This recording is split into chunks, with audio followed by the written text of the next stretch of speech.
Hi Mercury, so good to have you with me today, and I'm sure all my lovely viewers are happy, more than happy to see you.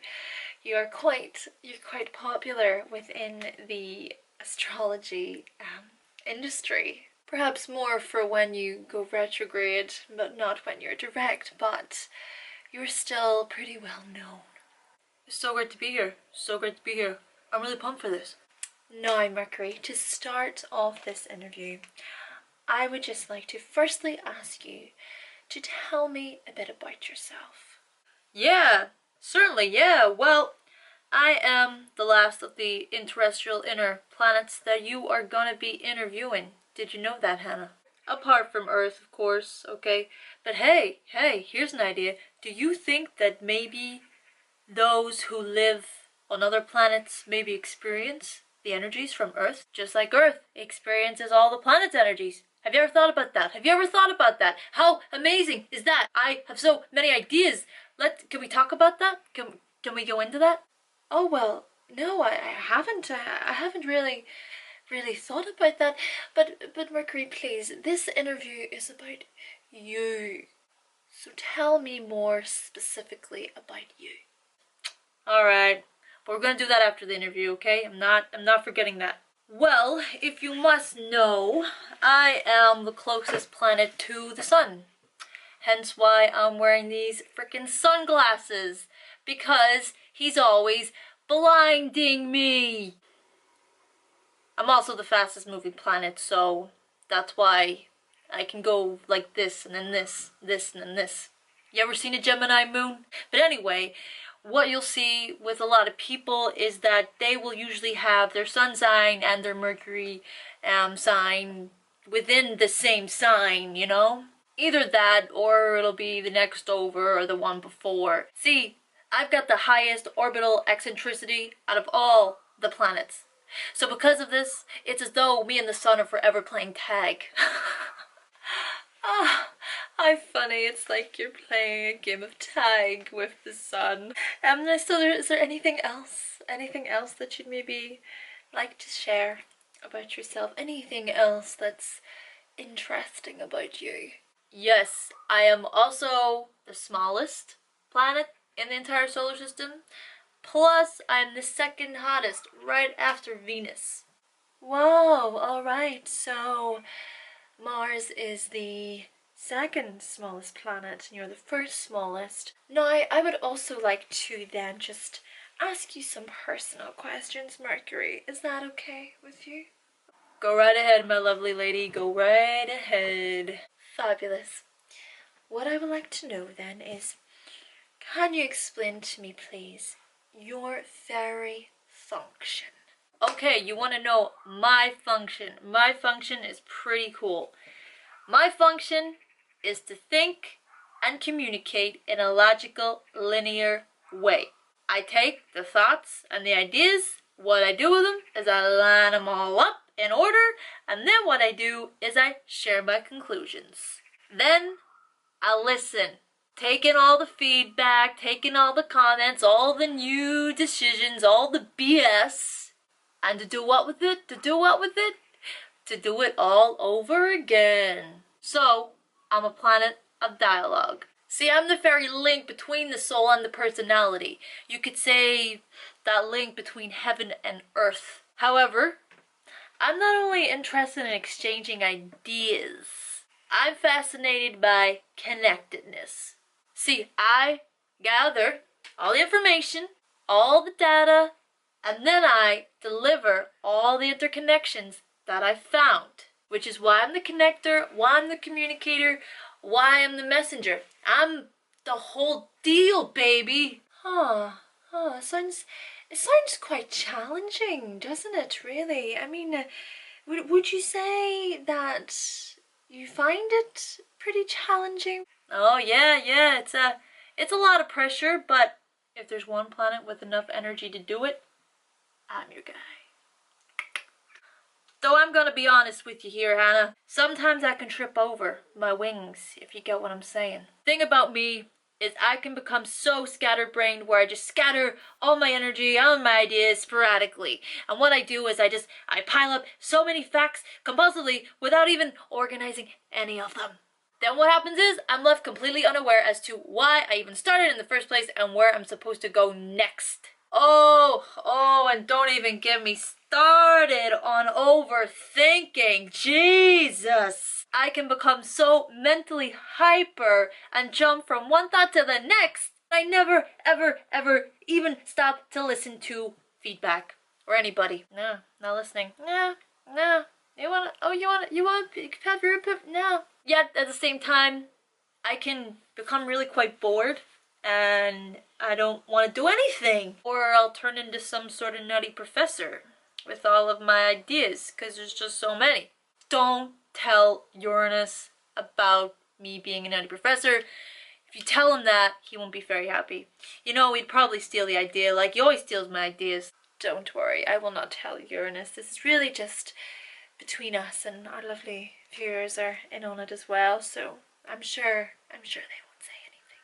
Now, speaking of Uranus, Mercury, I would just like to quickly touch on your relationship with him. Can you just tell me briefly, how is your relationship with Uranus? Yeah, I mean, me and him, we're like brothers. We get on very well, me and Uranus. We do. He's a bit more original, a bit more inventive, but I'll learn a lot from him. Yeah, but I think he learns a lot from me too. It's just that he's more of the intuition and I'm more of the intellect. But if you can imagine the both of us, right? So we're gonna say that I'm like a farmer who sort of is plodding along at about 10 miles per hour, right? But the thing about Uranus is he's gonna be in that sports car zooming right on past me, going about 100 miles per hour. He'll be on the wrong side of the frickin' road. And that's our relationship. Yep, that's our relationship. Now, what we're also going to touch on are the signs that you rule within the zodiac. So you rule both Gemini and Virgo. So can you just describe then, for the lovely viewers, the difference between when you're in the sign of Gemini and when you're in the sign of Virgo? Yes, right, we're gonna get into this. I hope you're ready. Let's explain this in the easiest way possible. You obviously know who Johnny Depp is and you know who Tim Burton is. Yes, okay, let's put it like this. Johnny Depp is a Gemini, so Johnny Depp is more versatile. Yes, he'll dive into so many characters, but we got Tim Burton, the Virgo, who is a director. He directs it all. He zooms in to just that one movie, that one point. It's quite an interesting way to put it, isn't it? Could you maybe elaborate just a little bit more so I can get a clearer understanding? Alright, fine. Let me explain it in a different way for you, Miss Hannah. What comes to your mind whenever you think of air? I think of my lungs, breathing in air so I can breathe. I'm thinking of flying. I think of hot air balloons. See, that is how a Mercury Gemini can be. Flying around from one trail of their thought to the next. This restless mind and overdevelopment of the think box. Great versatility. Don't get me wrong, they got great versatility, but lacking in the steadiness. They'll talk about multiple topics within just 5 minutes of knowing you.